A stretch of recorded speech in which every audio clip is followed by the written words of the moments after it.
اب آخری سوال ہے ویورز ارشد علی ہیں ملتان سے. وہ کہتے ہیں کہ متنازع اور ناپسندیدہ افراد کے بطور حکمران مسلط ہو جانے کا کسی قوم اور معاشرے کو کیا نقصان پہنچتا ہے؟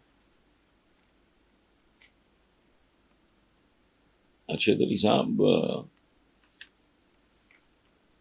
آپ نے تو بڑے خوبصورت لفظ استعمال کیے ہیں، متنازع اور ناپسندیدہ.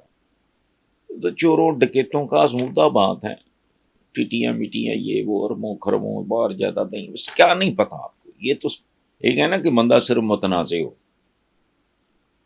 اور چلیں جی کچھ لوگ تھوڑے بہت ہیں جو پسند بھی کرتے ہیں. یہ کون لوگ ہیں؟ تو ان کا نقصان تو کوئی لفظ ہی نہیں ہے. ٹوٹل تباہی. بال ہمارا ڈی میں پہنچا ہوا ہے، اللہ نہ کرے کو معجزہ ہو جائے، کوئی اس کا قدرت کا کوئی خاص کرم ہو جائے تو بھائی کیا ہے یہ؟ اس ملک میں نہ عدالتی انصاف ہے، نہ معاشی انصاف ہے، نہ معاشرتی انصاف ہے، نہ تھانوں میں انصاف ہے، نہ تعلیمی اداروں میں انصاف ہے. ان کے مراکز بک جاتے ہیں، امتحانی مراکز، تھانے بکتے ہیں فلانا. تو کیا آپ کس کی بات کر رہے ہیں؟ تو وہ انجام ہے، اٹ از ریٹن آن دا وال. کوئی خاص طرح کا کوئی معجزہ ہو جائے، معجزوں کا زمانہ نہیں ہے، لیکن let's hope for the best. Thank you very much. چونکہ جب آصف علی زرداری پہلی بار صدر میں بنے تو میرا خیال ہے اس وقت تو آصفہ بالکل ہی ناسمجھ ہوں گی، اب بھی بچی ہیں. تو یہ اس لیے کوئی ایسی بات نہیں کہ مقام کچھ کیے بغیر ہی ملا. تو بہت سے مقام کچھ کیے بغیر ہی مل جاتے ہیں. آپ کس باپ کی اولاد ہو، کس خاندان سے تعلق ہے، کس سات برادری سے تعلق ہے. وہ ایک گدی نشین کے گھر اگر کوئی گدی کتا بھی پیدا ہو جائے تو ظاہر ہے اس کی بھی مطلب. تو یہ انہیریٹنس ہے، اور خاص طور پہ ہمارا معاشرہ، اور صرف ہمارا ہی نہیں، پوری دنیا میں یہ رواج ہے. لیکن ہمارے یہاں اس کی شدت بہت زیادہ ہے. سو آصفہ کو تو اس بچی کو کے لیے میری دعائیں، چونکہ میرا بڑا قریبی تعلق رہا ہے محترمہ بے نظیر کے ساتھ. محمود شام صاحب نے بے نظیر بھٹو کی فیوریٹ اور امپورٹنٹ ترین تقریریں، ایک کتابی وے آؤٹ شاید اس کا نام ہے، انگلش میں وہ شائع کی تھی.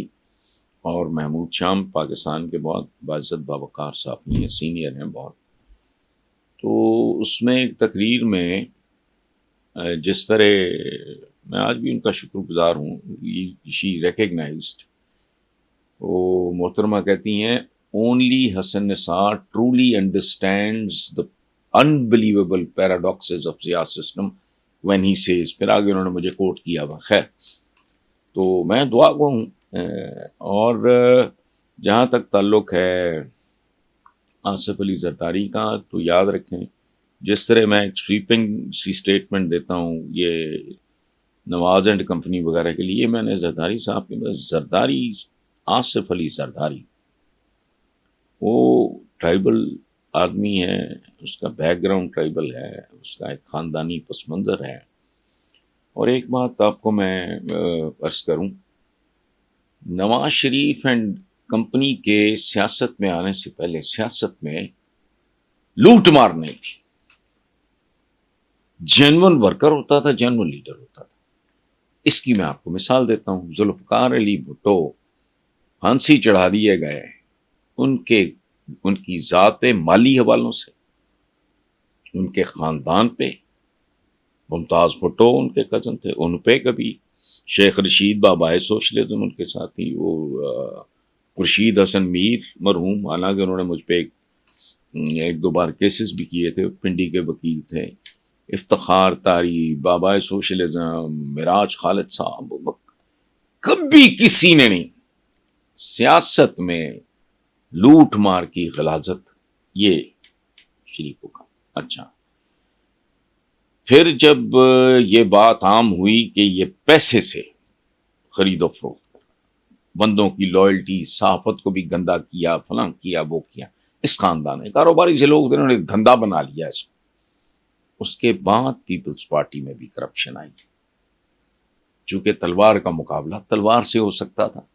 سو آصف علی زرداری کے بارے میں اب نہیں، 3-4 سال پہلے بھی، اس کے بعد بھی میں 2-3 دفعہ یہ بات کر چکا ہوں کہ اگر وہ آدمی اپنی ترجیحات، چونکہ اب حالات بدل چکے ہیں، تبدیل کر لے تو ہی از دا اونلی مین جو روایتی سیاست دانوں میں he is the only man who can deliver. یہ آپ بتا دیں. اور آصفہ کا تو ابھی چونکہ پتہ نہیں، اور یہ دلچسپ بات ہے، زرداری صاحب سے میری چند ملاقاتیں ہیں، بلاول کو تو میں نے دیکھا بھی نہیں، لیکن جس طرح کا اس کا بیک گراؤنڈ ہے، جس طرح کی اس کی ایجوکیشن ہے، جس طرح کی وہ بات کرتا ہے، اس کو ڈیفینیٹلی میں یہ جو کھاتا ہے نا ہمارے ارد گرد گند بلا، اس سے بہت ڈیفینیٹلی بہتر